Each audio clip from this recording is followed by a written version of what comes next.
제가 어디 가서 말씀을 양육을 시켜도 1번, 2번, 3번, 4번 다 은혜 받지만 결정적으로 그 사람이 주님 앞에 목숨 걸고서 결단하고 주님의 그 일꾼으로 세워지는 데는 여기입니다. 이 부활에 대한 말씀하고 그 다음에 그 상급에 대한 말씀을 전했을 때 사람들이 세상을 딱 끊어버리고 천국을 위해서 살겠다고 결단 딱 하더라고요. 그래서 여러분들도 오늘 그런 은혜가 있기를 바랍니다. 1장 3절 합독하시겠습니다. 이 예언의 말씀을 읽는 자와 듣는 자와 그 가운데 기록한 것을 지키는 자는 복이 있나니 때가 가까움이라. 아멘. 잠깐 제가 기도하고 시작하겠습니다. 하나님 아버지 감사합니다.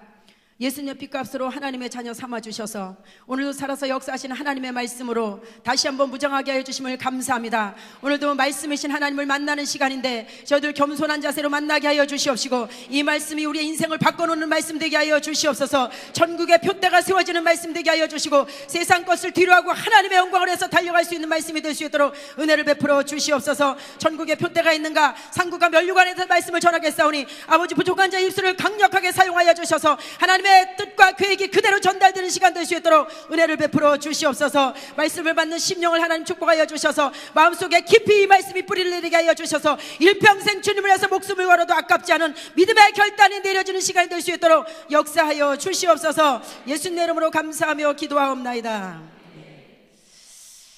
우리가 구원받았다는 것은 불신자들하고 비교하면 너무너무 대단한 것입니다.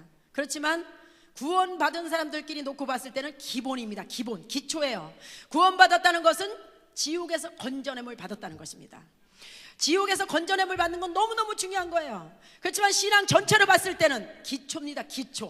기초예요. 근데 여러분, 우리의 자녀들이 이 세상에 태어나서 부모님의 은혜로 태어나서 세상에 살 수 있는 자격을 얻었어요. 7, 80년 살 수 있는 자격을 얻었다는 것뿐이지 인생이 다 준비됐다는 게 아닙니다. 그때부터 자기 어떻게 준비하고 살아가냐에 따라서 인생 7, 80년이 삶이 완전히 하늘과 땅 차이로 달라지듯이 우리도 예수님 덕분에 천국에 들어갈 자격만 얻은 것입니다. 그 나라에 가서 영원한 세계에 가서 어떻게 우리가 누리면서 살아갈 수 있느냐는 이 땅에서 어떻게 천국을 준비하냐에 따라서 달라진다는 사실입니다. 우리가 이 영원한 천국을 준비하는 거 7, 800년도 아닌 7, 8억 년도 아닌 영원한 천국을 준비하는 기간은 우리 목숨이 붙어있는 순간밖에 없다는 것입니다. 우리가 이 세상의 이 한순간 한순간이 그러므로 말미암아 얼마나 중요한 시간인지, 우리 숨쉬는 이 한순간이 영원한 것을 준비하고 영원한 것이 달려있는 그런 너무나 귀중한 순간들이라는 것입니다. 이런 귀중한 순간들을 이 세상에 썩어질 것에 다 투자하고 하나님 앞에 가서 영원한 세계에 들어가서 빈털터리를 사는 성도라고, 정신 나간 성도라고 볼 수가 있습니다.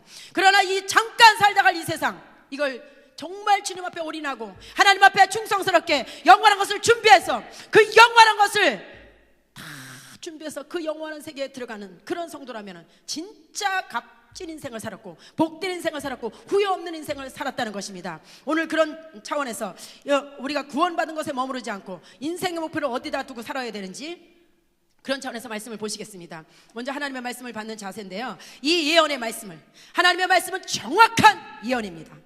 그래서 여러분이 이렇게 신앙생활 하시면서 자꾸 옛날에 그 점집 찾아다니는 버릇이 있어가지고 답답한 게 있고 그러면 예언 기도한다 이런 데 찾아다닐 필요가 없어요. 정확한 예언, 천지가 없어지기 전에 1.1핵도 변함이 없는 그대로 있는 그 하나님의 말씀, 그 말씀이 다 예언이에요. 예언. 그래서 말씀을 딱 펴시면 그냥 답답한 것이 해결됩니다. 그래서 예언의 말씀을 읽는 자와 듣는 자와 지금 말씀을 읽고 있습니다. 듣고 있어요. 그 다음에 우리가 나가서 해야 될 거 있어요. 지키는 자는 복이 있나니. 지키는 자, 하나님의 말씀대로 사는 것입니다. 전도해야 되는 것입니다. 말씀대로 순종해야 되는 것입니다. 지키는 자는 복이 있나니 때가 가까움이라. 마지막 때에 누가 가장 복이 있는 성도인가? 말씀을 가까이 하는 사람이에요.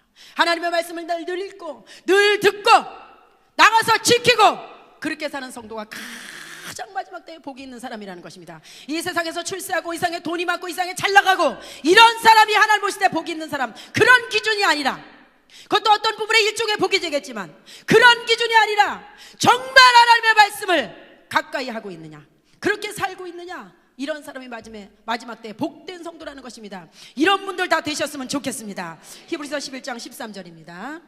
히브리서 11장 13절. 11장 13절에 보면 이 사람들은, 자, 구약에 믿는 사람들을 말씀하신 겁니다. 이 사람들은 다 믿음을 따라 죽었으며 죽을 때도 믿음을 따라 죽었어요. 그냥 죽지 않았습니다. 믿음을 따라 죽었으며 약속을 받지 못하였으되, 약속을 받지 못했다는 건 이 땅에서 천국을 실제로 경험해보지 못했지만, 이런 말씀입니다.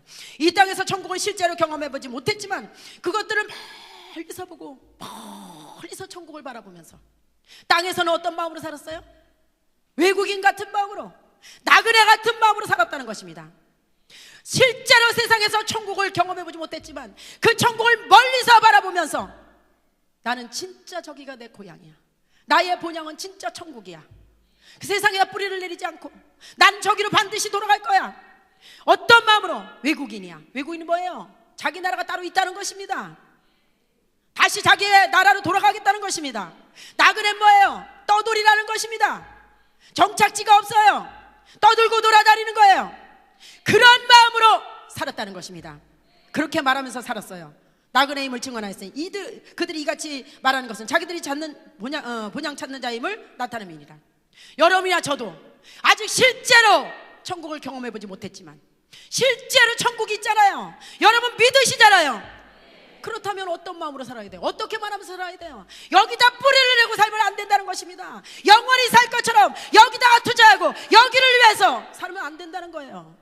여러분의 고백이 어떻게 나와야 돼요? 나는 나그네야, 나는 외국인이야. 늘 이런 고백으로 하면서 그렇게 말하면서 산다는 자체는 본향 찾는 것을 인정하는 것이고, 또 하나는 세상에 뿌리를 내리지 않고 산다는 거예요. 그래서 여러분이 정말 외국인이라고 생각하고 산다면 이 땅에서 절대 여러분의 인생 투자하지 않을 것입니다. 여러분이 나그네라고 생각하시고 산다면 절대 이 세상을 위해서 살지 않으실 것입니다. 왜요? 우린 돌아갈 곳이 있기 때문에 그렇습니다. 여러분 어떻게 살고 계시나요?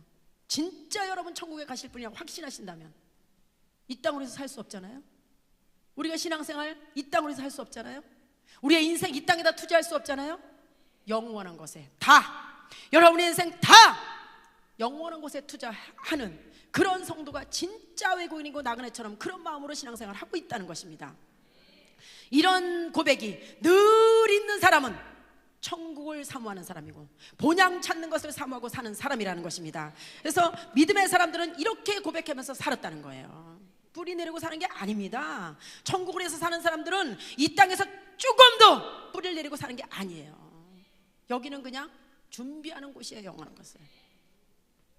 그래서 히브리서 11장 25절, 요한복음 11장 25절은 왜 이렇게 영원한 곳에 투자를 해야 되냐면요, 11장 25절에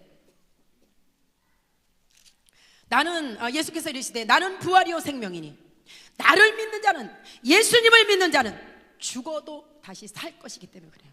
죽고 끝나버리면 아무렇게나 살아도 돼요. 이 땅에서 즐기다가 그냥 가면 돼요. 그렇지만 죽어도 다시 살아날 거기 때문에, 영원히 죽고 끝나는 게 아니기 때문이에요. 더 귀한, 더 영원한 세계가 있기 때문에 이 땅을 해서 살 수 없어요.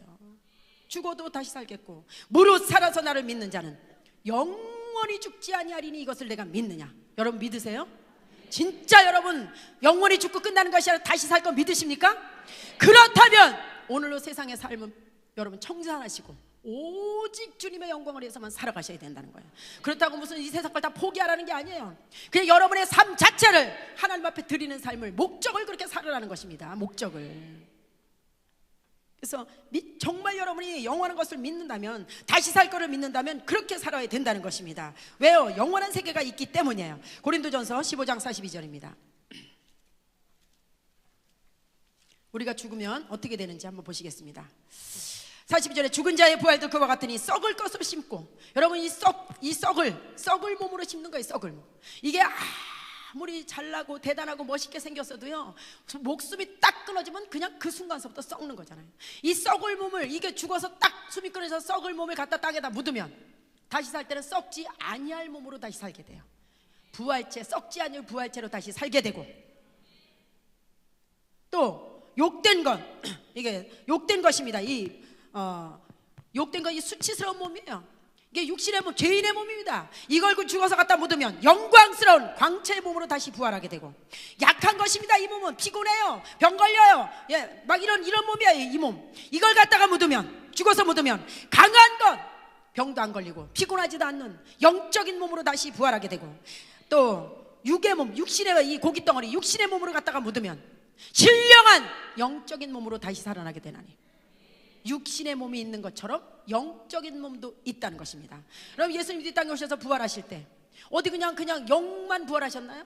몸을 입으셨어요. 근데 이런 고기 덩어리, 이런 시간과 공간을 제한받는 이런 몸이 아니에요. 분명히 몸을 입으셨는데 영적인 몸을 입으셨어요. 몸은 있는데 이런 벽도 그냥 통과하시고, 시간과 공간을 초월해서 그냥 멀리도 나타나셨다, 가까운 데 제자들한테 나타나셨다, 식사하는 데도 오셨다, 엠마오로 가는 두 제자 막 나타나시는 거예요. 시간과 공간을 초월해서 막 통과할 수 있는 그런 몸을 입으셨는데 그런 몸을 입으셨다는 것입니다. 우리도 그냥 부활하게 되면 막연하게 영혼이 그냥 영만 다니는 게 아니에요. 분명한 몸을 입는데 영적인 부활체를 입는다는 것이죠. 이 육신은 시간과 공간의 제한을 받아요. 여기 가면 이 벽도 통과 못해요. 여기 있으면 저기도 못 있어요. 그렇지만 우리의 부활체는 그런 차원이 다른 영적인 부활체로 변화된다는 것입니다. 그런 부활체로 부활하게 된다는 것입니다. 고린도서 5장 1절입니다. 만일 땅에 있는 우리의 장막집이 무너지면, 땅에 있는 장막집이란 내 영이 살고 있는 이 집입니다. 내 영이 살고 있는 이 몸, 이게 우리의 장막집이에요. 우리 육신이 살고 있는 집은 아파트나 주택이듯이 내 진짜 나인 내 영이 살고 있는 집은 육체. 이 육체가 무너진다는 건 죽으면 그런 뜻이에요. 이게 무너지면 하나님께서 지으신 집, 곧 손으로 지은 것이 아니에요. 손으로 지은 집이 아니에요. 정말 손으로 지은 것이 아니라 하늘에 있는 영원한 집이 우리에게 있는 줄 아니라, 영원한 내 영적인 부활체가 기다리고 있다는 것입니다. 내 영이 이 육체가 다 낡아서 빠져나가면 그러면 이사를 가야 돼요. 어디로요? 하나님 나라의 영적인 부활체로 다시 이사를 가는 것입니다. 그래서 준비되어 있단 말이죠. 하늘에 있는 줄 아느니라. 참으로가 여기 있어. 여기 있다는 건 육체에 살고 있다는 것입니다. 육체에 살고 있어 탄식하며 하늘로부터 오는 우리 처소, 우리의 부활체로 덧입기를 간절히 사모하고 사는 거예요. 여러분 안 그렇습니까? 이거 빨리 벗어버리고, 이거 정말 여러분 여기저기 육체 생각해 보시면 만족하는 아마 육체가 한 분도 안 계실 거예요. 나 조금만 여기가 이렇게 됐으면 좋았을 건데, 조금만 이렇게 생겼으면 좋았을 텐데, 얼마나 많이 부족한 거 느끼시잖아요. 근데 이거 빨리 벗어버리고 저 영원한 나라에, 하나님 나라에 있는 부활체 덧입기를 간절히 사모하시지 않습니까? 기대되지 않습니까? 아까도 제가 말씀드렸지만 뭐 조금만 참으면 돼요. 뭐 키가 작으면 어때요? 좀 조금만 더 안 생겼으면 어때요? 하나님 앞에 가서 더 좋은 부활체 입기를 간절히 사모하고 산다는 것입니다. 어떤 사람은 이게 젊은데도 이게 무너져가지고 사고로 무너져서 더 이상 영혼이 살 수 없어서 이사가는 사람, 그게 바로 죽는 거예요. 어떤 사람은 너무 나이가 많아서 이렇게 기능을 못해서 이사가는 사람, 이런 사람이 있는 것입니다. 그래서 그런 하나님 나라에 가서 영적인 부활체를 덧입기를 간절히 사모하고 사는 것이 하나님의 자녀들의 삶이라는 것이죠. 자, 히브리서 11장 35절입니다. 11장 35절에 보면 여자들은 자기의 죽은 자들을 부활로 받아들이기도 하며, 예수님 시대에 어떤 여자들이 자기 아들이 죽었는데 예수님이 살려주셨어요. 그것도 부활입니다. 부활, 일시적인 부활이에요. 영원한 부활이 아니고 일시적으로 살려놨기 때문에 일시적인 부활이에요. 그걸 받아들이기로, 그건 경험해보기도 했다는 것이죠. 또 어떤 이들은 더 좋은 부활이 있어요. 더 좋은 부활, 다시는 죽음이 없는 부활이에요. 영원한 부활, 영원히 천국에 들어가는 그 부활 말씀하시는 겁니다. 더 좋은 부활을 얻고자 하여 심한 고문을 받되 구차히 풀려나기를 원하지 아니했습니다. 더 좋은 부활의 목표를 맞춰놓고 달려가는 데 있어서 여러 가지 어려움이 많이 있을 수 있겠으나 그것 때문에 타협하거나 후퇴하거나 포기하거나 뒤돌아서거나 그렇게 하지 않았다는 것입니다. 여러분 영원한 부활의 목표를 가지고 달려가고 계십니까?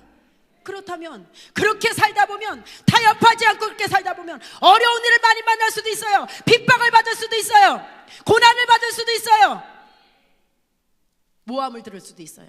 그렇지만 그 영원한 부활의 목표가 있는 사람은 어떤 어려움 가운데서도, 어떤 핍박이 온다 할지라도, 어떤 고난이 온다 할지라도 그것 때문에 타협하거나 뒤로 후퇴하거나 포기하거나 그렇게 하지 않았다는 것입니다. 여러분 진짜 영원한 부활의 목표가 있으십니까? 그렇다면 신앙생활 하시는데 절대 타협할 수가 없습니다. 왜요? 영원한 부활보다 더 소중한 것이 없기 때문에 그렇습니다. 이것 때문에 나는 좀 후퇴해야 되고, 이것 때문에 포기해야 되고, 이것 때문에 주저앉아야 되고, 이것 때문에 좀 쉬었다 해야 되고, 이럴 수가 없어요. 왜냐? 이 세상에 그 어떤 것도 영원한 부활보다 소중한 게 없기 때문이에요. 그래서 우리는 포기할 수가 없습니다. 여기 보면 뭐 돌로 치는 것과 톱으로 켜는 것과 시험과 칼로 죽임을 당하고 이런 일이 있었지만, 예수님의 제자들도 다 순교당했지만 타협하거나 포기하지 않았습니다. 신앙생활 영원한 부활의 목표가 있다면 적당히 하려고 그러면 안 됩니다. 여러분, 주님과 복음을 위해서 목숨을 걸어야 됩니다. 어떻게 영원한 부활의 목표가 있는 사람이 세상 것에 타협할 수가 있습니까? 그래서 어떤 어려움이 다가도 포기하지 않고 타협하지 않았다는 거예요. 심한 고문이 있었지만 구차히 풀려나기를 원하지 않았다는 거예요. 그래서 여러분의 마음의 결단이 내려져야 됩니다. 그래, 맞아, 그거야. 영원한 부활이 있는데 내가 어떻게 세상에서 이런 쓸데없는 이런 이 모든 버리고 갈 것들, 이거 썩어질 것들하고 어떻게 타협할 수가 있는가? 그럴 수 없다. 결단이 내려지셔야 됩니다. 그래서 빌립보서 3장 20절 보시겠습니다. 3장 20절에 보면, 그러나 우리의 시민권은 하늘에 있습니다. 하늘. 여러분의 저의 시민권은 하늘나라에 있어요. 미국 시민권이 없어도 우리는 천국의 시민권을 확보하고 사는 사람들입니다. 할렐루야. 천국 시민권이 있어요. 여러분 진짜 천국의 시민권이 있다고 확신하십니까? 그렇다면 여러분 시민권이 있는 나라를 위해서 살아야죠. 잠시 있다 갈 곳을 위해서 살아서 되겠어요? 동남아 사람들이 우리나라에 와서 3대 업종에서 한국 사람들이 하지 않는 그 엄청난 고통스러운 일들을 하고 있습니다. 불법 체류자로서 도망 다니면서 돈 벌고 있어요. 그렇게 어렵게 돈 벌어가지고 우리나라에다가 땅 사놓고, 우리나라에다가 아파트 사놓고, 우리나라에 다 투자해놓고 돌아가는 날 반드시 정해져 있는데, 돌아가는 날 빈털터리에 돌아가서 자기 나머지 3, 40년을 거지같이 살다가 죽는 사람이라면 정신 나간 사람 아닙니까? 그거보다 더 심각한 사람은 하나님이 우리를 보실 때, 우리가 만약에 돌아가야 될 날짜가 정해져 있는데, 하나님이 부르신 날 올 때부터 정해져 있는데, 한 번밖에 없는 인생 이 땅에다가 다 투자해서 여기다 땅 사놓고, 여기다 아파트 사놓고, 여기다가 인생 다 투자해놓고, 하나님 부르실 때 그냥 빈털터리로 가서 3, 40년이 아닌 영원한 세계에서 빈털터리로 산다면 정신 나간 성도입니다. 정신 나간 성도죠. 외국인보다 더 정신 나간 성도예요. 왜요? 이건 영원한 문제이기 때문에. 여러분의 값진 인생을 어디다 투자하고 사십니까? 진짜 천국의 시민권이 있다고 확신하신다면 아무리 생각해도 세상을 위해서 할 수가 없어요. 썩어질 것이기 때문에, 버리고 갈 거기 때문에, 놔두고 갈 거기 때문에 그래요.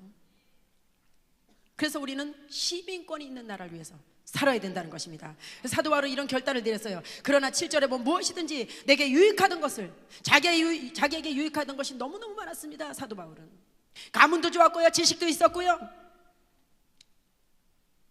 학벌도 좋았고요, 대단한 사람이었었지만, 그렇지만은 예수님을 위해서 유익하던 것을 내가 그리스도를 위해서 다 해가 된다고요. 다 해가 된다고. 그런 모든 것들이, 세상에서 자랑할 수 있었던 그런 것들이 예수님을 만나고 나니까 그 자랑할 것이 아니고 다 오히려 해가 되는구나. 해가. 근데 우리는 어때요? 예수님을 믿으면서 세상에서 자랑할 거 요만한 거, 별것도 아닌 건데 다 자랑하고 살고, 내놓고 살고, 포기하지 않고, 얼마나 그걸로다가 목에 힘주고 사는 사람, 그런 그리스도인이 얼마나 많이 있습니까? 또한 모든 것을 해로 여기면 내 주 그리스도 예수를 아는 지식이 가장 고상하기 때문에, 주님 만나고 나니까 얼마나 그분이 고상한 분인지, 그분 한 분을 얻기 위해서 자기가 가지고 있던 모든 것들은 그를 위하여 모든 것을 잃어버렸어요. 예수님 얻기 위해서 모든 것을 잃어버렸습니다. 여러분 예수님 만나기 위해서 뭘 잃어버렸습니까? 여러분의 명예를 잃어버리셨어요? 자존심을 잃어버리셨어요? 물질을 잃어버리셨어요? 여러분의 그동안에 인정받았던 뭐를 잃어버리셨습니까? 모든 것을 잃어버렸어요. 사도 바울은 예수를 정말 똑바로 믿기 위해서는 다 얻으려고 그러는 게 아니라 내 거 포기할 수 있는 사람이 되어야 되는 것입니다. 내가 귀중하게 여겼던 거 주님을 위해서 버릴 수 있는 그 정도의 신앙이 돼야 되는 거예요. 그분을 얻기 위해서 버리는 사람이 되어야 되는데, 그분을 등에 업고 하나라도 세상적으로 더 잘 살아보려고, 더 잘 나가보려고, 더 세상적인 축복 받아보려고 하는 그런 지금 성도들이 얼마나 많냐 이거예요. 사도 바울은 영원한 것을 얻기 위해서, 그분 한 분을 얻기 위해서 모든 것을 잃어버리고 배설물로 여겼어요. 화장실에 있는 배설물로 여겼다는 것입니다. 자기의 그 자랑할 만한 명예가, 그 지식이, 그 가문이 주님하고 비교하니까 어느 정도로 가치가 없는 것이냐? 화장실에는 배설물, 그것밖에 안 된다는 것입니다. 여러분은 주님 위해서 뭘 잃어버리셨나요? 올해 예수님 열심히 믿다 보면 1,000만 원 손해 납니다. 다 떠날 사람 많을 거예요. 신앙생활. 여러분 예수님을 위해서 여러분이 버리는 게 있어야지. 그분 한 분 얻겨서 버리는 게 있어야, 그래야지 여러분이 우리가 천국을 위해서 홀가분하게 달려갈 수 있지 않습니까? 이 세상 거 다 잡고 있으면서 어떻게 천국을 위해서 올인할 수가 있습니까? 못 놓습니다, 그거. 그래서 보면은요, 14절에 보면 14절, 12절에 보면 내가 이미 얻었다함도 아니요. 사도 바울이 말하고 있습니다. 내가 이미 얻었다함도 아니요, 온전히 이루었다함도 아니라. 우리가 뭐 천국에 들어가야지 온전히 이루어지는 것이죠. 오직 내가 그리스도 예수께 잡힌 바 된 그것을 잡으려고 달려가노라. 예수님이 잡고 계신 거 그걸 알았어요. 사도 바울은 셋째 하늘까지 가서 사람의 입으로 말할 수 없는 것을 들었다 그랬어요. 그래서 꼭 이런 걸, 모든 걸 포기했으면 우리도 눈치채야 돼요. 그게 그 정도로 중요한 것이구나. 세상 거 어떤 거하고도 비교할 수 없는 가장 중요한 것이구나. 우리도 눈치채고 하나님께서 위해서, 예수님이 잡고 계신 그걸 잡으려고 곧다 목표를 놓고 달려갔어요, 사도 바울은. 세상 거 다 포기했습니다, 사도 바울은. 예수님 믿고 나서 뭘 위해서요? 영원한 것을 얻기 위해서. 형제들아, 나는 아직 내가 잡은 줄로 여기지 아니하고 오직 한 일, 즉 뒤에 있는 것을 잊어버리고 앞에 있는 것을 잡으려고. 옛날에 어떻게 살았던지 간에 나도 한때는 열심히 했어요. 나도 목숨 걸었었어요. 근데 그때 한때 열심히 했는데 지금은 쉬고 있어요. 이런 얘기하지 말라 이거예요. 옛날에 열심히 한 거 놔두고 지금 열심히 하라는 거죠. 나 옛날에는 엉망으로 살았어요. 근데 무슨 자격, 그것도 놔두시라 이거예요. 옛날에 어떻게 살았던지 간에 그게 중요한 게 지금 어떻게 하느냐가 중요한 거예요. 지금 열심히 해야 돼요. 지금 표대를 향하여. 여러분, 지금 표대가 무엇입니까? 여러분의 영적인 표대가 있으십니까? 표대가 있어야 돼요. 표대. 왜 신앙생활 적당히 하는가? 표대가 없기 때문에 적당히 하는 거예요. 뭐 이유 없습니다. 여러분, 아이들이 왜 공부 열심히 안 해요? 자기의 목표가 없기 때문에 그래요. 자기의 비전이 없기 때문에, 인생에. 그러니까 아무렇게나 살아도 되고 아무렇게나 공부해도 되고 아무렇게 학교 가도 안 가도 놀아도 되는 겁니다. 그렇지만 어린아이들이 정확한 자기의 인생에 목표가 있다면, 꿈이 있다면 절대로 적당히 공부하지 않고 절대로 적당히 살지 않습니다. 우리 신앙생활도 마찬가지입니다. 똑같이 예수 믿고 구원받고 천국에 간다고 하면서 왜 어떤 사람은 목숨 걸고 열심히 하는데 어떤 사람은 왜 날마다 하는 것 같지도 않고 안 하는 것 같지도 않게 왜 적당히 신앙생활 하는가? 꿈이 있는 사람과 영적인 목표가 있는 사람과 영적인 목표 없는 사람과 당연히 다를 수밖에 없죠. 영적인 목표가 없는 사람 열심히 할 이유가 없습니다. 뭐 꿈이 없는데 뭐라 열심히 해요? 목표가 없는데. 그러나 목표가, 영적인 표대가 있는 사람은 어떤 어려움이 다가와도 목표가 분명하니까 끝까지 그걸 위해서 달려간다는 것입니다. 그래서 딱 보면 압니다. 저 사람은 영적인 목표 있구나. 저 사람 깨달은 사람이구나. 저 사람은 아무리 자기가 잘났다고 해도 모르고 신앙생활을 하는 사람이에요. 딱 보면 표시 나잖아요. 아무리 자기가 잘났다는 뭐예요? 그렇게 살고 있질 않는데. 그렇지만 말이 없어도 신앙생활 하는 거 보면 알잖아요. 깨닫고 가는구나. 천국에 대해서 알았구나. 벌써 딱 보면 압니다, 여러분. 표대를 향하여 그리스도 예수 안에서 하나님이 위해서 부르신 부름의 상을 위하여 달려가노라. 우리가 어디다가 목표를 맞춰놔야 되는가? 하나님께서 위해서 부르신 부름의 상이 있어요. 거기다 맞춰놓고 달려가야 되는 것입니다. 그래야 인생을 바로 사는 거예요. 여러분의 목표가 세상적으로 맞춰져 있다면 믿는 사람이 잘못 맞춰졌습니다. 왜요? 목적지를 보고 달려가기 때문에 인생 다 실패하는 거예요. 빨리 바꿔야 됩니다. 천국으로. 그래야지 인생 실패하지 않는 인생을 살아갈 수가 있습니다. 계시록 3장 15절입니다. 3장 15절에 보면 내가 내 행위를 아노니, 예수님 우리의 행위를 다 보시고 계십니다. 내가 차지도 아니하고 뜨겁지도 아니하도다. 차갑지도 않고 뜨겁지도 않게 한다는 거예요. 주님이 다 하십니다. 미직지근한 거, 뜨거운 거, 차가운 거 다 아시죠? 내가 차든지 뜨겁든지 하기를 원하노라.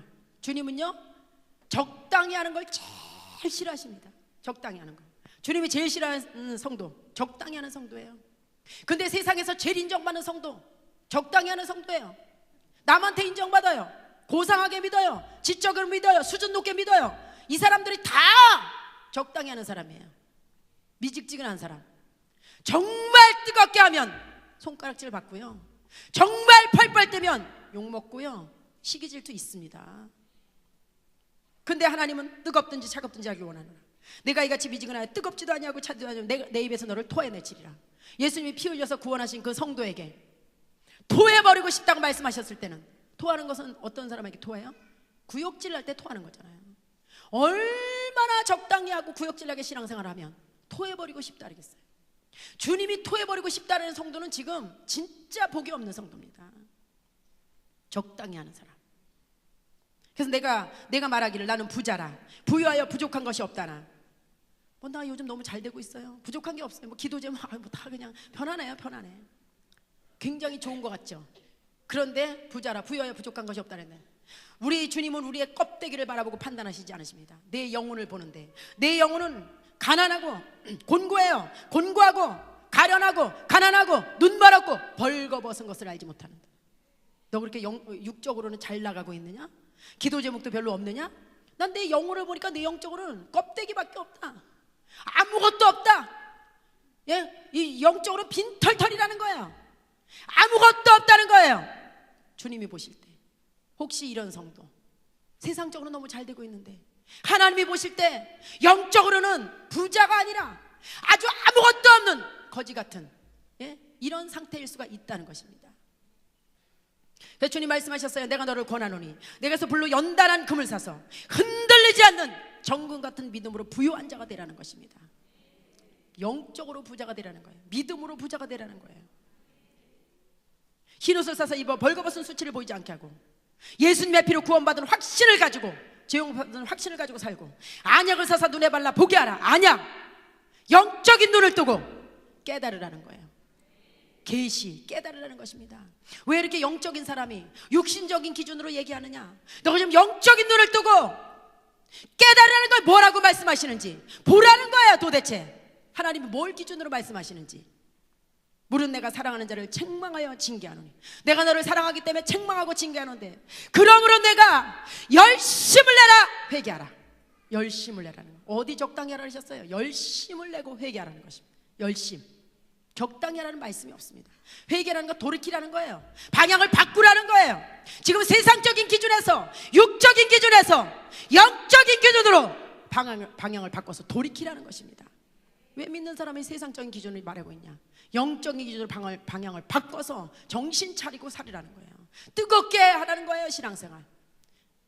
육신적인 기준으로 살지 말고 영적인 기준으로 부유한 자가 되라는 것입니다. 할렐루야. 그래서 고린도전서 3장 10절입니다. 고린도전서 3장 10절. 3장 10절에 보면 내게 주신 하나님의 은혜를 따라 내가 지혜로운 건축자와 같이 터를 닦아두매, 그러나 다른 이가 그 위에 세우나 그러나 각각 어떻게 그 위에 세우기를 조심해서 조심해서 그 위에 세우라 그랬어요. 조심해서. 각각입니다. 각각. 여기 건축자로 비해 주셨어요. 우리 보고 뭐 또 가셔서 잘못 말씀하시면 안 됩니다. 뭐 아파트를 짓는다, 천국에다가 뭐 주택을, 이렇게 말씀하지 마세요. 그냥 건축자라고 하셨어요. 건축자로 비해 주셨는데 조심해서 건축을 해야 되나? 아무렇게나 해서는 안 된다는 거죠. 그런데 각각 어떻게 그 위에 세우는데 조심해서 지어야 되고, 이 닦아둔 게 거기에 능히 다른 터를 닦아둘 자가 없으니 이 터는 곧 예수 그리스도라. 이 터가 예수님의 기초가 돼야 되는 거잖아요. 우리가 천국에 들어갈 예수님 아니고는 자격이 없기 때문에 예수님 덕분에 천국에 들어갈 자격을 얻으니까 그 기초가 예수님이신데 그 기초 위에 세워야 되는데, 12절에 보니까 만일 누구든지 금이나 은이나 보석이나 나무나 풀이나 지프로 이 터에 세우면, 자, 신앙생활하는 모습이 각자가 다 다르게 말씀하셨어요. 똑같지 않다는 거예요. 우리 교회 안에서도, 여러분들 교회 안에서도, 여러분 구역 안에서도 다 다르다는 것입니다. 어떤 사람 금같이, 정금같이 믿음으로, 은같이 정말 진실하게, 보석같이 그렇게 빛나게 그렇게 하는, 정말 똑바로 진지하게 하는 사람이 있는 반면에, 어떤 사람은 같은 교회에서 똑같이 신앙생활 하는데도 나무나 풀이나 지푸라기 같이 엉망으로, 알았어, 자기 맘대로 이렇게 하는 사람이 있으니까 이렇게 말씀을 다양하게 말씀해 놓지 않았겠어요? 같은 교회 다닌다고, 같은 구역에 있다고, 같은 목사님 말씀을 먹는다고 똑같다고 볼 수가 없죠. 다 다르다는 것입니다. 이렇게 신앙생활하고 있는데 13절에 각 사람의 공적이 나타날 터인데, 그래서 이러고 끝나는 게 아니에요. 이렇게 신앙생활하고 분명히 하나님께서 공적을 어떻게 했는지 보시는 날이 있다는 것입니다. 그날이 공적을 밝히리니 이는 뭘로 나타내? 불로 나타내. 불을 한번 딱 붙여 보시겠다는 것입니다. 불을 한번 딱 붙여 보시니까 그 불이 각 사람의 공적이 어떤 것을 시험 테스트 해보겠다는 거예요. 어떻게 신앙생활 했는지, 어떻게 건축했는지 한번 딱 불 붙여 보시겠다는 겁니다. 여러분이야 저 예외가 없어요. 누구든지가 다 가서 원하든지 원하지 않든지 주님 앞에 서야 됩니다. 어떻게 했는지 테스트 받아야 돼요. 그래서 만일 누구든지 그 예수님 공적이 그대로 있으면 상을 받고, 금이나 은이나 보석은 아무리 불을 붙여도 안 타잖아요. 진실하게 했구나 인정을 받을 수가 있어요. 그러면 상을 주시겠다 그랬어요. 진짜 제대로 했으니까. 근데 만일 공적이 해를 불타면, 만일 누구든지 그 공적이 불타면 해를 받으리니, 그 공적이 불타면 해를 받는다 했습니다. 나무라 풀이나 지푸라기 같이 했으면, 아무렇게나 했으면 불만 붙이면 홀라당 다 타버리잖아요. 자신은 구원할 때 불 가운데서 얻는 것 같다 그랬습니다. 구원은 받아요. 그렇게 했어도. 왜요? 구원은 예수님 덕분에 받은 거기 때문에. 우리가 노력해서 천국에 간 게 아니기 때문에. 천국에는 들어갔는데 불 가운데서 구원받은 것 같다는 것입니다. 부끄러운 구원이 있다는 거예요. 세상에서 재벌이요, 재벌이 아주 온갖 좋은 거 외제로 다 들어놓고 막 돈을 막 산더미처럼 쌓아놓고 살아요. 근데 여러분 잘 때는 뭐 그 사람들이 뭐 민국 옷도 입고 자지 않잖아요, 그죠? 돈으로 뭐 싸고 자지 않잖아요, 그죠? 속옷만 입고 자다가 그날 저녁에 불이 나서 홀라당 집이 다 탔어요. 돈도 다 타버리고 아무것도 없어요. 근데 그 119가 와가지고요, 속옷만 입고 자는 그 주인을 딱 건져냈어요. 그래서 구원은 받았어요, 불 가운데서. 근데 속옷만 입고 구원을 받아. 어저께까지 재벌이었었는데 오늘 팬티만 입은 사람이 돼버렸어요. 부끄러운 인생이 돼버렸단 말이에요. 그런데 목숨은 건졌어요. 그건 누구 덕분에? 자기가 노력해서 한 게 아니고 119 덕분에. 우리도 119신 예수님 덕분에 지옥은 면했는데 세상에서 엉망진창으로 신앙생활해서 하나님 앞에 가서 섰을 때 테스트 해보니까 아무것도 없다는 거, 홀라당 다 타버리고 부끄러운 구원을 받을 수 있다는 것입니다. 구원은요, 예수님 덕분에 한 거 없이 받지만 상급은 분명히 하기에 따라서 주신다는 사실입니다. 그래서 적당히 신앙생활을 할 수가 없는 거예요. 심각하지 않습니까? 이건 언제예요? 이렇게 부끄러운 거 영원입니다. 상을 받아도 영원히, 부끄러운 거를 받아도 영원이에요. 결정은 어떻게 돼? 여기서 하기에 따라서 달라진다는 거예요. 그러니 어떻게 신앙생활을 적당히 할 수가 있습니까? 히브리서 12장 16절입니다 12장 16절 16절에 보면 음행하는 자와 혹 한 그릇 음식을 위하여 장자의 명분을 판 에서와 같이 망령된 자가 있을까 살피라 그랬습니다. 여러분, 망령된 자, 이 에서는요 팥죽 한 그릇에 자기의 배고픔을 채우기 위해서 영적인 장자권을 포기했어요. 근데 하나님께서 말씀하시기를 망령 들렸다 해서 망령 들렸다고. 망령 들린 사람은 제정신이 아니잖아요, 그죠? 정신 나간 사람이잖아요. 미친 사람이잖아요. 그래서 망령 들린 자가 없도록 살피라 했습니다. 오늘날에도 세상에 자기 육신적인 욕심을 채우기 위해서, 세상 것을 만족하기 위해서 세상 것을 추구하다가 영원한 장자권을 잃어버렸다면 정신이 나간 성도죠. 망령 들린 성도, 이런 사람이 있을까 살펴보라 그랬어요. 혹시 내 자신이 이런 사람이 아닌지, 나의 이 썩어질 육신 이거를 채우기 위해서 영원한 것을 놓치고 있는 그런 나 자신이 아닌가. 그렇다면 하나님이 보실 때 망령 들린 성도라는 거예요. 너희가 아는 바와 같이 그가 에서가 그 위에 축복을 이어받으려고 눈물을 흘리며 구하되 버린 바가 되어 회개할 기회가 없다 했습니다. 그 위에 그 축복을 이어받으려고 다시 눈물을 흘리면서 땅을 치고 통곡하고 회개를 해도 기회가 오지 않았다 했어요.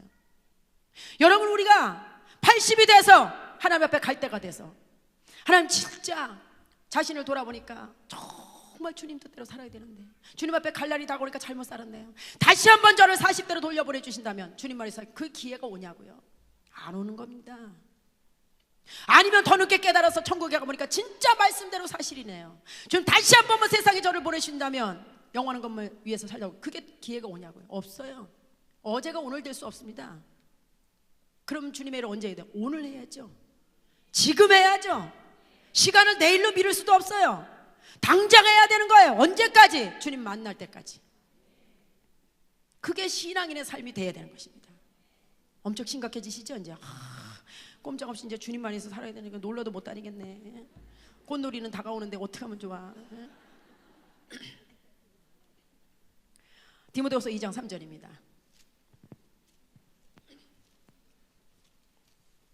2장 3절. 너는 그리스도 예수의 좋은 병사로. 여러분이야 저는 하나님께서 부르신 군인이에요. 군인. 신분을 빨리 알아야지 우리가 어떻게 살아야 되는 게 나옵니다. 답이. 좋은 병사로 나와 함께 고난을 받으라. 그래서 우리는요 신앙생활 고난 받는 거예요. 편하게 신앙생활 하시려면 안 됩니다. 그래서 오늘도 얼마나 고난이에요. 아침부터 오셔가지고 피곤하신데 그 멀리서 차 타고 오셔서 하루 종일 훈련 받으셔야 되고 고난입니다. 고난이에요. 왜 그래요? 군인이기 때문에. 여러분의 자녀들은요 강원도 골짜기 가서 훈련 받고 있어요. 왜 그래요? 군인이기 때문에. 그래서 신앙생활을 편하게 하시려면 안 돼요. 아예 주님과 복음을 해서 나는 각오하겠다 이러시면 쉽다니까요. 병사로 복무하는 자는 자기 생활에 얽매인자가 하나도 없나니 이는 병사로 모집한 자를 기쁘게 하렵니다. 여러분의 자녀들이 군대를 가는데 엄마 아빠 세상이 너무 힘들어요. 군대 가서 한 2년 푹 쉬다 올게 이러고 가는 군인이 어디 있습니까? 예? 그 젊은이가 울고 가지 않습니까? 엄마도 울고 애도 울고. 남자가 사나이 눈물을 흘릴 때가 군대 가는 거 아니에요? 그게 왜 그럴까요? 죽지 않고 살아오면 다행이라고 생각하고 가기 때문에 그런 거예요. 그 엄청난 훈련받을 생각하니까 끔찍해서 그런 거예요. 세상에서 부른 군인도 자기 생활이 없어요. 자기가 원하지 않아도 적성이 안 맞아도 늦잠 자고 싶어도 집에 가고 싶어도 이유가 없습니다. 이유가 그냥 하는 거예요. 명령에 죽고 사는 거예요. 천지 만물을 창조하신 살아계신 하나님께서 수많은 인간들 가운데서 특별히 뽑아서 구원하신 하나님의 자녀가 왜 그렇게 이유가 많아야 되는 거예요? 세상에 군인만도 못한 성도가 얼마나 많은지 몰라요. 전대로는 오늘 바빠요. 오늘 몸이 좀 피곤하고 오늘 컨디션이 안 좋아요. 누가 좀 만나자 그래서요. 전부 이유를 대잖아요. 전부. 왜 그렇게 하나님의 세운 군인이 왜 그렇게 세상 군인만도 못한지. 전도 집회 가보면 축복성에는 엄청나게 사람이 오는데 전도 집회는 사람이 어떻게 하면 안 오는지. 예? 목사님이 부르시고 절절 매셔요. 안 모일까봐. 전도 세미나는 진짜 축복이 뭔지 몰라서 그래요. 진짜 축복인데 이유가 없어야 된다는 것이고요. 경계하는 자가 법대로 경계하지 않으면 면류관이 없다 그랬습니다. 신앙생활하는 사람이 말씀의 법이 있어요.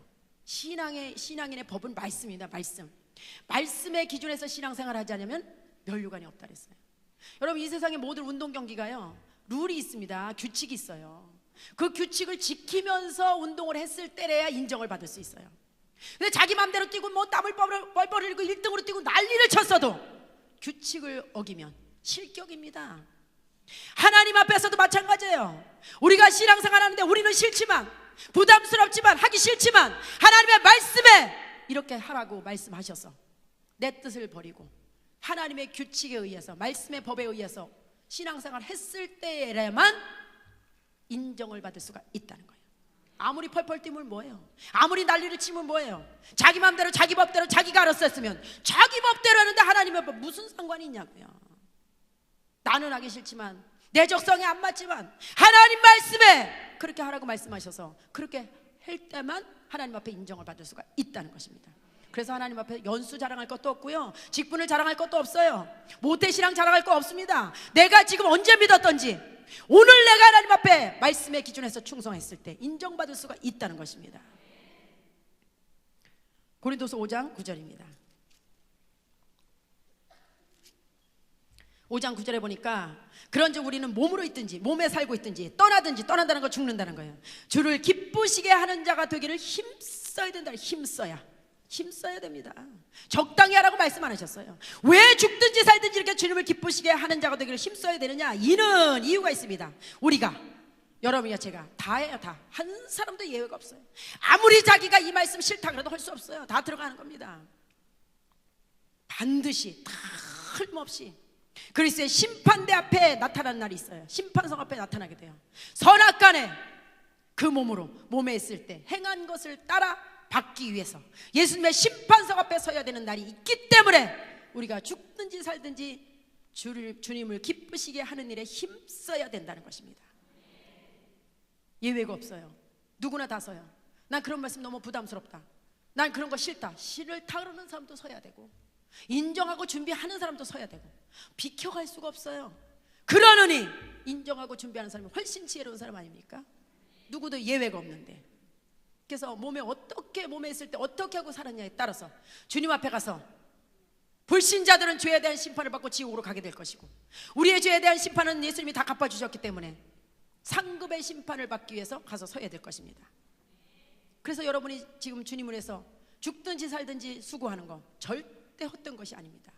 주님 앞에 설 때 다 인정받을 수 있는 것입니다. 할렐루야. 자, 상급반 면류관에 대해서 보시겠습니다. 고린도전서 9장 24절입니다 9장 24절.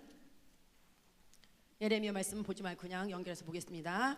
24절에 운동장에서 다름질하는 자들이 다 달릴지라도, 운동장에서 달리게 하는 사람들이 다 달리기 있어요. 달리게 하는 아이들이. 오직 상을 받는 사람은 하나인 줄을 너희가 알지 못하느냐. 여러분, 운동장에서 수많은 아이들이 달리고 있는데 죽기 살기로 달리고 있잖아요. 적당히 뛰는 애는 본 적이 없어요. 왜 이렇게 죽기 살기로 달려요? 1등 알기 위해서. 오직 상 얻는 1등은 하나인 줄을 너희 알지? 이렇게 말씀하시면서 너희도 상을 받도록 이와 같이 다름질하라는 것입니다. 신앙생활 어디 적당히 하라 하셨습니까? 상을 받도록 이와 같이 다름질하라. 상을 받도록 1등이 되도록 뛰라는 거예요. 1등이 되도록. 그래서 적당히 신앙생활하면 안 되는 겁니다. 참, 운동장에서 다름질할 때 엄마들 아빠들 가보면요, 그 신사분들이 애기 1등 하기 위해서 죽기 살기로 신발 벗어 던지고서 줄기 뛰고요. 예? 엄마들이 치마를 막 날리면서 막 자빠지면서 막 뛰잖아요. 왜 그래요? 그 아이 1등 시켜주기 위해서, 잠깐의 기쁨을 맛보게 하기 위해서도 목숨 걸고 체면이고 뭐고 다 내던지고 뛰는데, 천국의 영원한 천국에 가서 그 영원한 것을 위해서 당연히 1등이 뛰어야 되는 거예요. 적당히 할 수가 없다는 것입니다. 이기기를 다투는 자마다 모든 일에 절제하나니 그들은 썩을 승리관을 얻고자 하되 우리는 썩지 아니할 것을 얻고자 함이라. 여러분, 태릉 선수촌에서 국가대표 선수들이 함께 모여서 죽기 살기로 한 군데 절제하면서 올인하고 운동 연습하고 있습니다. 뭐 따기 위해서? 금메달 따기 위해서, 1등이 되기 위해서 절제하고 있어요. 먹고 싶은 거 마음대로 못 먹고, 자고 싶은 거 푹 못 자고, 친척들 못 만나고, 외출 못 하고, 다 절제하고 오직 운동에 올인해요. 뭘 목표해요? 금메달을 목표하기 위해서. 그런데 그들이 그렇게 해서 따는 면류관, 그렇게 따서 따는 금메달, 썩을 것이라는 거예요. 세상 거라는 거예요. 세상 거. 그렇게 금메달 땄다고 좋아해도 2~3개월 지나면 잊어버려지잖아요. 그것도 죽을 때 못 가져가는 거잖아요. 그걸 따기 위해서도 하고 싶은 걸 못하고 절제하면서 올인하는데, 우리가 받을 승리 면류관은 어떤 것이냐? 썩지 아니할 면류관이에요. 그걸 받기 위해서는 더 절제하면서 신앙에 올인해야 되지 않겠냐, 이 말씀이잖아요. 아니, 세상 거 썩어질 걸 면류관을 따기 위해서도 그렇게 하고 싶은 거 못하고 절제하면서 올인하는데, 우리가 받을 면류관은 썩지 아니할 면류관인데 그걸 위해서는 더 절제하면서, 놀러가고 싶은 거 어떻게 다 다니고 그거 면류관을 받을 수 있어요? 우리가 세상 거 즐기면서 어떻게 그걸 받을 수 있어요? 하기 싫다고 안 하면서 어떻게 받을 수 있어요? 고난 좀 안 받으면 어떻게 받을 수 있냐고요? 그 썩지 아니할 면류관을 받기 위해서는 그 사람들보다 더 절제하면서 하고 싶은 거 다 못하고, 하고 싶은 말 다 못하고, 즐길 거 다 못 즐기고 오로지 신앙에 올인해야, 그래야 썩지 아니할 면류관을 받을 수 있다는 것입니다.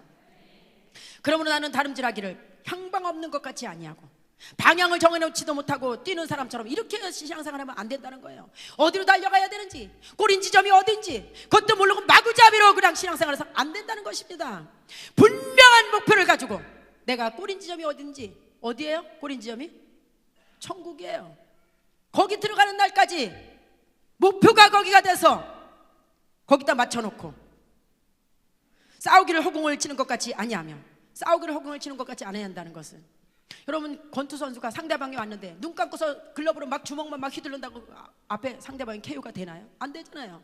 미리 분석 다 해서 어디를 때려야 되고, 어디가 약하고, 어디를 집중 공격을 해야 돼서 어떻게 날려야 되겠다 분석해서 집중적으로 거기만 위해서 공격하는 것처럼, 우리도 최고의 목적지가 어디예요? 천국이에요. 거기다가 목적지에 목표를 맞춰놓고 무엇을 해서? 영원한 상급을 위해서 끝까지 믿음으로 한 곳에만 올인하면서 달려가야 된다는 것입니다. 그냥 눈 감고 막 주먹으로 휘두르는 것처럼, 그런 권투 선수처럼 것처럼 신앙생활 하는데 목적도 목표도 없이 그냥 마구잡이로 교회만 왔다 갔다 해서 되는 일이 아니라는 거예요.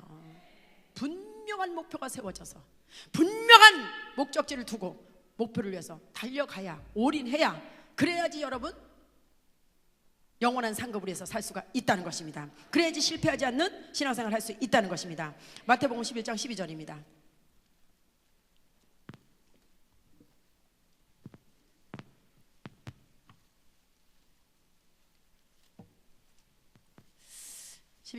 세례 요한의 때부터 지금까지 천국은 침노를 당하나니, 천국은 침노를 당하는 곳입니다. 침노하는 자는 빼앗느니라.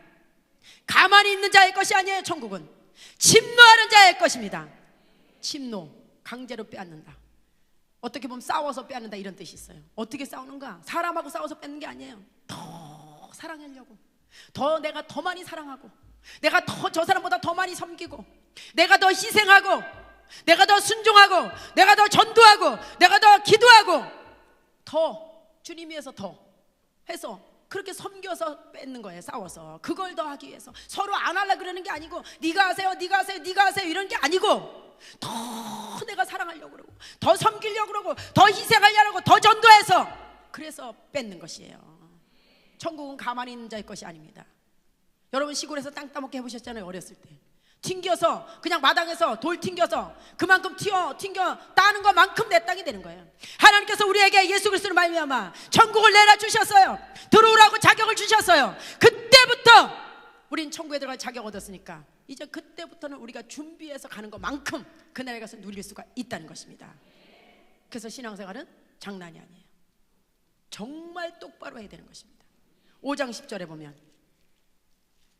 의를 위하여 핍박을 받은 자는 복이 있나니, 예수님 때문에 핍박을 받은 적이 있느냐? 그렇다면 복이 있다는 것입니다. 천국이 바로 그 사람의 것이에요. 핍박받은 적 있으십니까? 핍박은요 적당히 해서 받는 일이 없어요. 열심히 할 때 받는 것입니다. 타협하면 핍박 안 받아요. 타협이 없을 때, 그럴 때 핍박 받는 것입니다. 나로 말미암아 너희를 욕하고 박해하고 거짓으로 너희를 거스려 모든 악한 말을 할 때는 너희에게 복이 있나니. 예수님 믿다 보면은 욕먹을 때도 있어요. 핍박받을 때 있어요. 모함을 들을 때도 있어요. 그게 사실이 아닌데 억울한 일을 당할 수도 있어요. 그런 사람은 복이 있다는 것입니다. 예수님 때문에 했을 때, 자기가 잘못해서 욕먹고 상관이 없고 예수님 때문에 순전히 기뻐하고 즐거워도 된다는 것입니다. 왜냐하면 하늘에서 너희 예상이 크기 때문에, 주님 때문에 욕먹은 거에 대해서, 손해난 거에 대해서는 철저하게 큰 상으로 갚아주시겠다는 것입니다. 너희 전에 있던 선지자들 이같이 박해하느니라. 우리 앞에 잘 믿다간 선지자들도 편안하게 신앙생활 하지 않았다는 것입니다. 이렇게 핍박을 받았다는 거예요. 우리도 그럼 선지자들처럼 그렇게 핍박받으면 그런 선지자의 상을 주시겠다는 거 아닙니까? 적당히 신앙생활하면 절대 핍박받지 않습니다. 정말 주님 위해서 목숨 걸었을 때, 그랬을 때, 타협하지 않을 때 받는 것이 핍박이에요. 여러분이 오늘에도 나가서 영혼 살리기 위해서 하나님 말씀하셔서 문두드리면 욕 먹을 수밖에 없잖아요. 여러분이 나가서 복음 전하면, 싫어하는 사람한테 말하면 욕 먹을 수밖에 없잖아요. 다 핍박이에요. 그럼 한 번도 핍박받은 적이 없다, 전도 안 했다는 것이고요. 타협했다는 것이죠. 누가복음 19장 12절입니다. 열 권세 어떻게 해서 받을 수 있냐면요, 19장 12절에 이르시되 어떤 귀인이 와기를 받아가지고 오려고 먼 나라로 갈 때, 예수님을 비유해서 말씀하시는 겁니다. 그 중 열을 불러 은화 열무를 주며 이르되 내가 돌아오기까지 장사하라 하니라. 돌아오기까지 장사. 우리를 구원하시고 가만두지 않으셨어요. 장사, 일하라 하셔. 일하라고. 예수님 만날 때까지 장사하라 했습니다. 근데 15절에 귀인이 왕위를 받아가지고 돌아와서 은화를 준 종들이 각각 어떻게 장사했는지를 알고자 하여 그들을 부르니. 이게 바로 예수님의 심판석 앞에 서는 날이에요. 저나 여러분이야 예외 없이 주님이 어떻게 장사했는지 보시기 위해서 심판석 앞에 세우는 날이 있습니다. 그 첫째가 나와 이르되 주인이여 당신 한 문화로 열 문화를 남겼나이다. 얼마나 열심히 일했으면 열 문화 남겼겠어요. 그러니까 주님이 그에게 당장 말씀하시죠. 주인이 이르되 잘하였다 착한 종이여. 당장 칭찬받으셨어요. 칭찬받았어요. 내가 지극히 작은 것에 충성하였으니 10골 권세를 차지하라고. 10문화 남긴 자에게 10골. 그 둘째 가서 이르되 주인이여 당신의 한 문화로 5문화를 만들었나이다. 주인이 되 그에게 너도 5골을 차지하라고 남긴 대로 5골 주셨어요. 상은 절대 그냥 주지 않습니다. 또 한 사람이 와서 이르되 주인이여 보소서 당신의 한 문화가 여기 있나이다. 내가 수건으로 싸뒀었나이다. 노른 사람이에요. 이는 당신이 엄한 사람인 것을 내가 무서워함이라. 당신은 두지 않은 것을 취하고 심지 않은 것을 거두나이다. 당신은 나한테 맡긴 것도 없이 하나밖에 안 맡겨놓고 왜 많이 달라 그러십니까? 이분 무서우신 분이네. 주님한테다가 거꾸로 주님한테 핑계를 댔어요. 교회 안에서도 열심히 일하는 사람은 불평불만이 없어요. 핑계 대지 않습니다. 근데 안 하는 사람은 다 우리 목사님 왜 저러신지 몰라, 우리 교회 왜 이런지 몰라, 하나님 왜 그러신지 몰라, 날마다 다른 사람 핑계 대고 있어요. 열심히 일하는 사람은요 나쁜 게 보일 시간이 없어요. 불평할 수 있는 게 찾을 시간이 없어요. 열심히 일하기도 바쁘고 열매 맺기도 바쁜데 할 일이 없는 사람이 딴 걸 볼 수 있는 거예요. 그래서 주인이 이르되 악한 종아, 내가 네 말로 너를 심판하노니 넌 내가 두지 않은 것을 취하고 심지 않은 것을 거두는 엄한 사람인 줄 알았냐? 주님 앞에 우리 설 때 각오하셔야 됩니다. 어떤 말씀을 들을는지. 잘하였다 착한 종이야, 내가 지극히 작은 것에 충성하였으니 10골 관세를 찾아라, 이런 말씀을 듣도록 신앙생활 하실 건지, 악한 종아 이런 말씀을 들을 건지 여러분 결단하셔야 됩니다. 그러면 어째 내 돈을 은행에 맡기지 아니하였냐? 그리하였으면 내가 와서 그 이자와 함께 그 돈을 찾았으리라고. 차라리 은행 이자라도 작게 더 은행 이자라도 밖에 은행에라도 맡기지. 너보고 은행 이자보다 더 많이 남기라고 너한테 맡겼는데 그걸 싸뒀냐? 악한 종아, 당장 책망해요. 곁에 섰는 자들에게 이르되 그 한 문화를 빼앗아 10문화 있는 자에게 주라니. 그 한 문화 내놓으라는 거예요. 어디 하나님이 더 주십니까? 하나 맡기신 것까지 내놔, 딱 벌써 하시잖아요. 주님 앞에 설 때에 이렇게 한 문화까지 뺏기는 사람이 있을 수 있어요. 그러니까 그들이 이르되 주여 그에게 이미 10문화가 있나이다. 10문화가 이미 있는데요. 주님이 말씀하셨어요. 주인이 이르되 내가 너에게 말하노니 무릇 있는 자는 받겠고, 천국이 이런 곳이에요. 없는 자는 그 있는 것도 빼앗기리라. 천국이 이런 곳입니다. 얼마나 상급에 대해서 냉정하십니까? 있는 자는 더 받는 곳이에요. 없는 자는 있는 것도 빼앗기는 곳. 5문화 남긴 자에게 주시지 않았습니다. 10문화 남긴 자에게 주셨어요. 제일 믿을 만한 사람한테, 제일 열심히 하는 사람한테 딱 10문화 남겨주셨습니다. 10문화 남긴 자에게 1문화 맡겨주셨습니다. 이건 저도 정말 이해가 돼요. 예전에 전도 한창 할 때 한 주에 막 구역이 2개 3개 막 나오잖아요. 그래서 맡겼는데 어떤 사람은요 진짜 실제로 있었던데 아이를 얻고 안고 연년생을 걸리고 이래가지고 다니면서 죽기 살기로 열심히 하는 거예요. 그래가지고 그 구역이 막 10명 15명 이렇게 늘어납니다. 그 돌보기가 얼마나 힘들겠어요. 인간적으로 생각하면 너무너무 힘들죠. 근데 한 사람은 그냥 구역원만 5명 맡겼으면 애기도 없고 아무것도 없고 구역원만 돌보면 되는데 열심히 하지 않아서 다 떨어뜨리고 2명 남았어요. 인간적으로 생각하면 날마다 전도하다 이 사람 밀어줘야 되지만 전도하는 입장에서 절대 그 사람 주고 싶은 생각이 없어요. 있는 사람 2명이라도 뺏어가지고 더 열심히 하는 그 10명이 15명 있는 거기다 맡겨주고 싶은 거예요. 그렇게 힘들어서 난리치는데도 왜요? 안전하니까, 잘 돌보니까, 안 떨어뜨리니까. 이쪽에는 애기도 없는데도 불구하고 다 떨어뜨리니까 뺏고 싶단 말이죠. 아니 전도하는 사람의 마음도 이런데 주님의 마음은 오죽하실까? 전 200% 이해합니다. 200%. 그래서 천국이 구원 거저 시켜주시는 것이지만 상급에 있어서만큼 철저하게 한 대로 갚아주시고 하나도 못 남긴 사람 건 뺏어가지고 제일 많이 남긴 사람한테 주시는 곳, 여기가 바로 천국이에요. 난 그런 하나님 믿기 싫어. 난 그렇게 생각하네. 아니 아들까지 아끼지 않고 내어주신 하나님이 그러신 분이야? 정말 그런 하나님이야? 그게 무슨 천국이야? 그게 천국이에요. 여러분 그게 천국입니다. 자기 생각을 얘기하시면 안 돼요. 말씀에 그렇게 나와 있어요. 난 그런 천국 믿기 싫어? 그럼 믿지 말아야죠. 뭐 천국인데요 거기가. 뭘 더 바라십니까? 구원해 주셨으면 됐지. 이제 그때부터는 우리 보고 알아서 하라 말씀하셨는데. 다니엘 12장 3절입니다. 이 천국에 대해서 말씀을 전하면 주여 여기저기서 주여 이러셔요. 너무 좋으셔서 그러시는 건지 큰일 났다고 생각하시는 건지 하기 싫은데 어떻게 하면 좋으냐고 하시는지 잘 모르지만 뭐 다양한 생각을 하실 수는 있겠지만 말씀대로 하나님은 하신다는 사실이죠.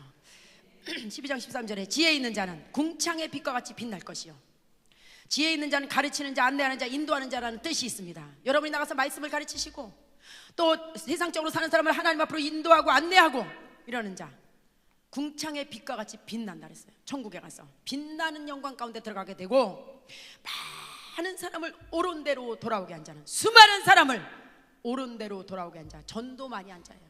별과 같이 영원토록 빛이리라. 천국에 가서 여러분 빛나는 영광 가운데 스타가 되고 싶으십니까? 간단해요. 그러면 전도만 많이 하시면 돼요. 아니 우리 보고 돈도 없는데 돈 많이 가져오면 그렇게 해준다 이러면 우리가 어떻게 할 뻔했어요. 우리 몸만 날려가지고 그저 아침부터 나가서 부지런히 뛰면 열매만 많이 맺으면 이렇게 해주시겠다는데 잇몸 보고 뽑으신다면 어떻게 할 뻔했냐고요. 예? 돈 가지고 오라면 어떻게 할 뻔했어요. 이 세상에 출생 가지고 한다면 어떻게 할 뻔했냐고요. 신앙의 연수 보고 한다 그러면 어떻게 할 뻔했어요. 그게 아니고 전도만 많이 하면 하나님 앞에 천국에 가서 빛나는 영광 가운데 별과 같이 빛나는 영광에 들어갈 수 있다는데 그럼 해볼 만한 거 아니에요? 예? 빈부구화를 막론하고 그런 거 안 따지시고 오직 수많은 영혼만 구원하면 하늘에 가서 천국에 가서 스타가 될 수 있다는데 해볼 만하잖아요. 저는 그래서 좋아요. 예? 세상 것 보지 않으시고 주님 앞에 충성하기만 하면 되는구나. 그래서 해볼 만한 거 아닙니까? 속으로 그걸 못해서 그렇지 이러시나요? 열심히 하시면 된다니까. 열심히 안 나가서 안 되는 거예요. 제가요 노방도 요즘에 나가봐도요 반드시 만나요. 안 나가서 안 되는 거예요. 노방 가서도 2주일 내내 여러분 커피 타가지고 나가서 지나가는 사람들한테 전도해봐 틀림없이 한 명이라도 데려올 수 있어요. 안 해서 그런 거. 집에 들어앉아서 누굴 만나겠어요. 집에서 식구밖에 더 만나요. 그러니까 안 되는 거죠. 그리고 자꾸 사람이 없다. 사람이 없으면 나가야죠. 데살로니가전서 2장 19절입니다. 데살로니가전서 2장 19절. 2장 19절에 우리의 소망이나 330페이지입니다. 기쁨이나 자랑의 면류관이 무엇이냐. 도대체 그 기쁨의 면류관, 자랑의 면류관이 뭐냐. 이거 면류관이 그가 강림하실 때 우리 주 예수 앞에 너희가 아니냐. 너희는 우리의 영광이요 기쁨이니라. 너희라는 건 사람을 가르쳐서 말씀하시는 거예요. 뭐 다른 게 아닙니다. 사람, 너희. 여러분이 오늘에도 하나님께서 부르신다면 너희가 있어야 돼. 너희 사람이 김아무개, 박아무개, 이아무개 뭐 불러야 될 이름이 있어야 돼요. 나는 신앙생활 몇 년 했어요. 나는 모태신앙이에요. 나는 직분이 뭐예요. 이런 거 말씀하시지 않았어요. 내놔야 될 사람이 있냐. 이거 사람 몇 명이나 준비하셨나요? 이 사람들입니다. 쭉 줄 세워놓고 이 사람입니다. 불러야 될 이름이 있어야죠. 이름. 그 사람이 바로 기쁨의 면류관이에요. 자랑의 면류관이에요. 아유 난 오늘 죽어도 천국이다. 난 너무 좋아. 이렇게만 말씀하시지 말고요. 내놔야 될 사람이 있어야 돼요. 면류관이 바로 사람이에요. 여러분을 그렇게 힘들게 해서 전도했던 그 영혼, 여러분을 그렇게 힘들게 했던 그 셀원, 그 구역원, 여러분 그렇게 희생하고 헌신하고 그렇게 해서 성장시키는 그 영혼, 그 사람이 바로 여러분의 면류관이에요. 그래서 여러분이 교회 오면 면류관들이 보여야 됩니다. 뒤통수 어머 저기도 면류관 앉아서 예배 드리는구나. 아 저기도 오늘 그 면류관은 왜 안 나왔지? 이렇게 보여야 되는데 수십 년을 교회 다녔어도 면류관은 아무리 봐도 없어요. 아무리 봐도 눈 씻고 봐도. 그럼 하나님 앞에가 똑같은 겁니다. 벌써 기쁨의 면류관 딱 보면 보이잖아요. 면류관입니다. 사람이 지금 없으시면 빨리 준비하셔야죠. 자, 이래서 기쁨의 면류관이고 또 생명의 면류관. 계시록 2장 10절입니다. 2장 10절에 너는 장차 받을 고난을 두려워하지 말라. 볼지어다 마귀가 장차 너희 가운데서 몇 사람을 오게 던져 시험을 받게. 시험. 여기서 시험이라는 것은 무엇이냐? 여기서 시험이라는 것은 외부로부터 오는 핍박, 사람으로부터 오는 핍박입니다. 핍박을 받게 하리니 너희가 10일 동안, 짧은 시간 동안이지만 환난을 받게 될 것이다. 이런 뜻이에요. 내가 죽도록 충성하라는 것입니다. 분명히 어려운 일은 있겠지만 분명히 외부로부터 오는 핍박, 어떤 사람은 남편이 될 수도 있고 어떤 사람은 이웃이 될 수도, 어떤 사람은 시댁이 될 수도 있고 분명히 핍박은 있겠지만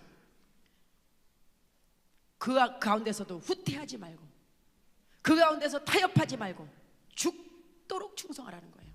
근데 어때요? 이런 핍박이 오고 이럴 때 많이 흔들려요. 많이 타협해요. 많이 후퇴해요. 그런 사람에게 주어지는 게 면류관이 아니에요. 이런 어려움이 있겠지만, 그런 핍박이 있겠지만, 그 가운데서도 후퇴하지 말고 타협하지 말고 죽도록 충성하라. 그리하면, 이게 조건이에요. 그리하면 내가 생명의 관을 내게 주리라. 그럼 이런 일이 있었을 때 타협하거나 물러앉은 사람, 포기한 사람, 생명의 멸관 없어요.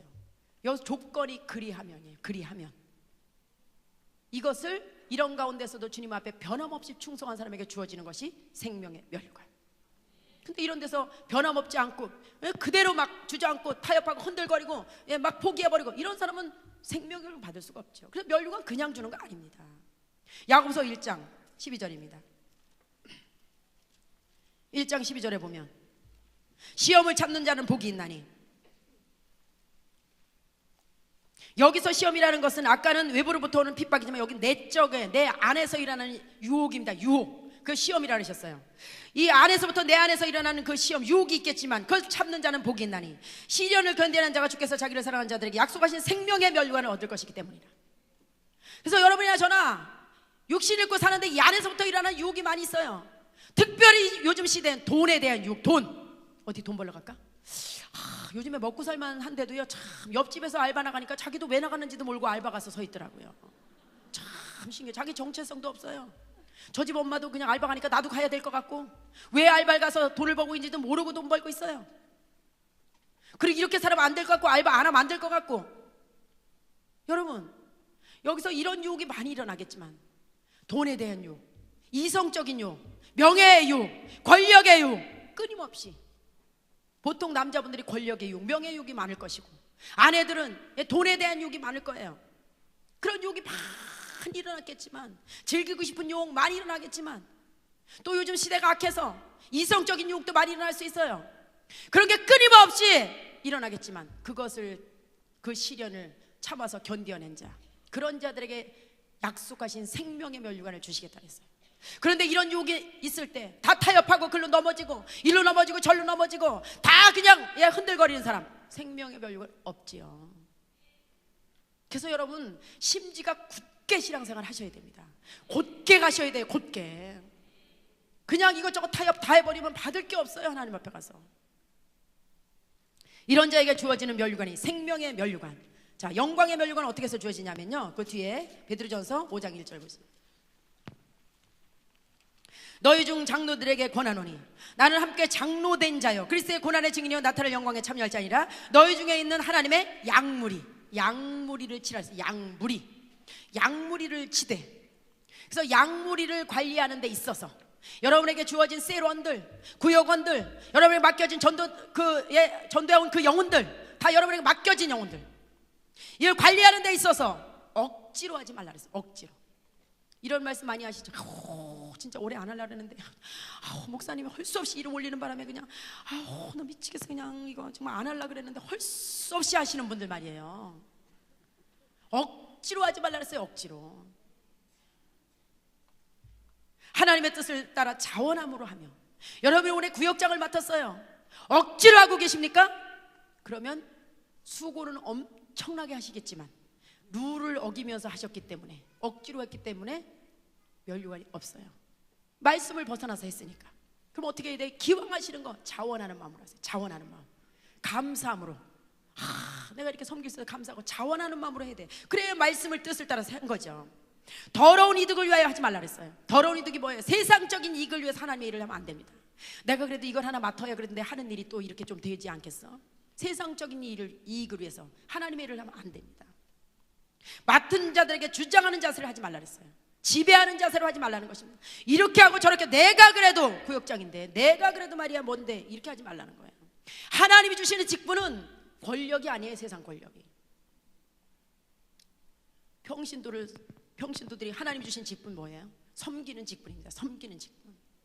그래서 주장하는 자세로 하지 말고 양무리의 모범이 돼서 모범이 돼야 돼요. 모범. 그냥 섬기면서 바르게 하면 신앙생활 저렇게 하는 거구나 보고 따라오게 하는 거예요. 그렇게 했을 때, 그리하면 이게 조건이에요. 근데 반대로 하면 그러면 없는 거죠. 이렇게 했을 때 자원함으로 하고 세상적인 이익을 위해서 하지 않고 기꺼이 하고 주장하는 자세가 아니라 섬기는 자세로 하면, 그리하면 목자장이 나타나실 때 시들지 않은 영광의 관을 내게 주리라. 그리했을 때 주어지는 것이 영광의 면류관이에요. 그런데 뭐 막 그냥 권력을 쓰는 것처럼 하고 막 세상적인 이익을 위해서 막 유익을 위해서 하게 되고 어쩔 수 없이 막 하는 것처럼 막 이렇게 하게 되면 고생을 엄청 했는데 하나님의 룰을 벗어났기 때문에 인정을 받을 수가 없는 거예요. 그러면 기왕하는 거 자원함으로 해야죠. 기쁨으로 감당하셔야죠. 뭐로 날아갈 일을 해요. 남을 일을 하셔야지. 자, 의의 면류관 어떻게 받았습니까? 디모데후서 4장 7절. 4장 7절에 보면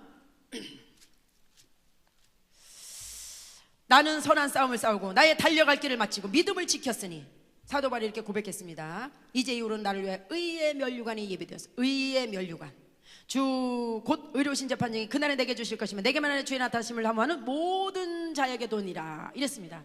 이 의의 면류관은 우리가 노력해서 받는 게 아닙니다. 우리는 죄인이었었어요. 근데 예수님 덕분에 의인이라고 인정을 받았어요. 그래서 우리는 예수님 덕분에 구원받은 사람들에게는 다 주어지는 면류관. 그래서 모든 사람에게 주신다 그랬어요. 구원받은 모든 사람에게. 이건 우리의 힘써서 받는 게 아니고 예수님 덕분에 받아지는 면류관. 그래서 예수님 덕분에 의인으로 인정받았기 때문에 주님 덕분에 받는 면류관이, 이거는 구원받은 사람에게, 모든 사람에게 다 주시는 면류관이죠. 또 이렇게 생각하시는 거 아니에요 혹시? 그래도 하나는 있네 면류관 가면. 예? 주님 덕분에 하나 받은 거 가지고 하면 안 되죠. 아우, 하나도 없는 줄 알았더니 그래도 하나는 간신히 얻었네. 그러시면 안 됩니다. 계시록 4장 10절입니다.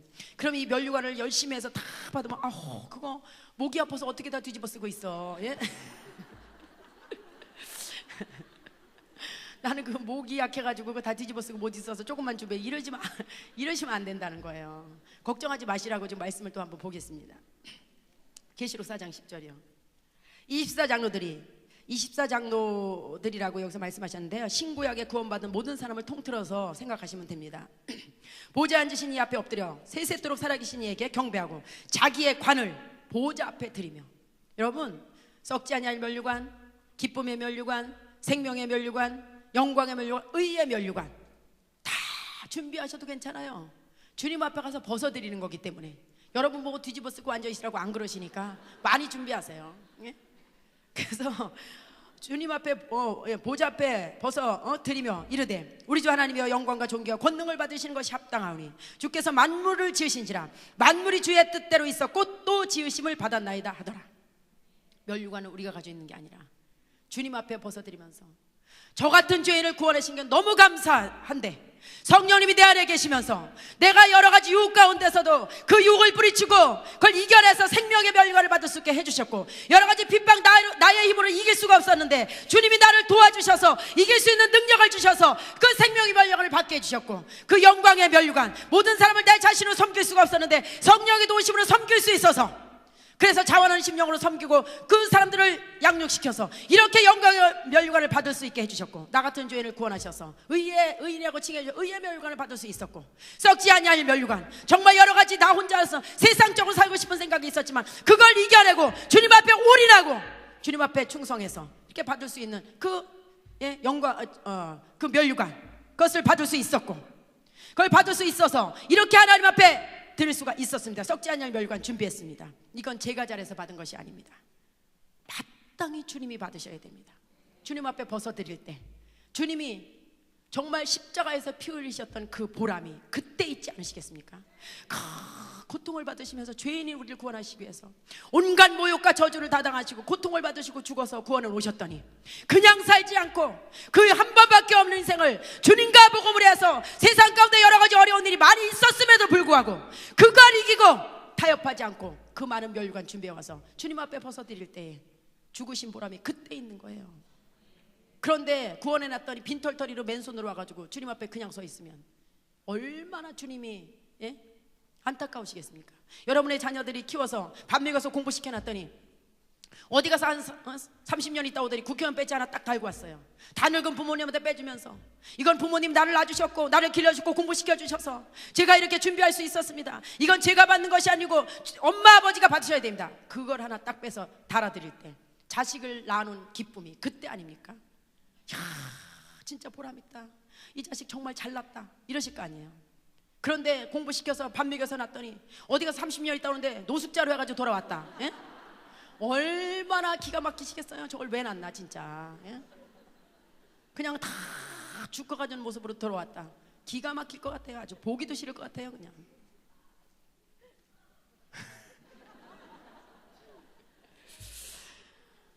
아유. 그래서 여러분, 여러 가지 면류관을 준비하는 데서 쉽진 않아요. 그런데 우리 안에 성령님이 계시면서 다 도와주시고 계신다는 사실입니다. 여러분이 성령의 도우심을 받으시면 됩니다. 여러분의 주장을 내세우시지 말고 이겨내려고 하나님 앞에 나서면 성령께서 도와주신다는 것입니다. 자, 고린도전서 15장 58절입니다. 58절에 그러므로 내 사랑하는 형제들아 견실하며 흔들리지 말고, 견실하라 했어요. 흔들리지도 말라 그랬어요. 항상입니다. 주의 일에 더욱 힘쓰는 자들이 되라. 이는 너희 수고가 주 안에서 헛되지 않은 줄을 알미라. 여러분이 주님 안에서 어떤 일이든지 수고하는 것은 절대 헛된 것이 없다는 것입니다. 그래서 흔들리지 말아야 되고요, 견실해야 되고요, 항상 해야 되고 더욱 힘써야 되는 거예요. 몇 번이나 강조하셨어요. 신앙은 타협하는 게 아닙니다. 흔들리지 말고 끝까지 가는 거예요. 더욱 힘써야 돼요. 적당히 해서도 안 됩니다. 아니, 난 뭐 힘 안 들게 해, 그냥 슬슬 하면 되지. 아닙니다. 힘들게 하셔야 돼요. 주의 일은 힘들게, 힘써서 하셔야 되는 거예요. 자, 베드로전서 1장 4절입니다. 베드로전서 1장 4절 1장 4절에 보면 썩지 않고, 우리가 하나님 나라 가서 받을 유업이 있어요. 썩지 않는 거예요. 더럽지도 않은 거예요. 쇠하지도 않는 거예요. 그런 유업을 이어주시겠다 했어요. 잊게 하시나니 이어주시겠다 했어요. 곧 너희를 위하여 하늘에 간직하신 것이, 우리를 위해서 하늘나라에 간직된 것이. 이 세상에서 하나도 무슨 기업, 유업이 없어도 걱정하지 마세요. 하나님 나라에 가면요, 썩지 않고 더럽지 않고 쇠하지 아니하는 유업을, 하나님이 영원한 유업을 이어주시겠다 했습니다. 얼마나 우리가 대단한 사람입니까? 하나님이 유업을 이어주시겠다 했는데, 그러니까 주님 위해서 목숨 걸만 하잖아요. 할렐루야. 우리 살아계신 하나님 앞에 영광의 박수 올려드리겠습니다.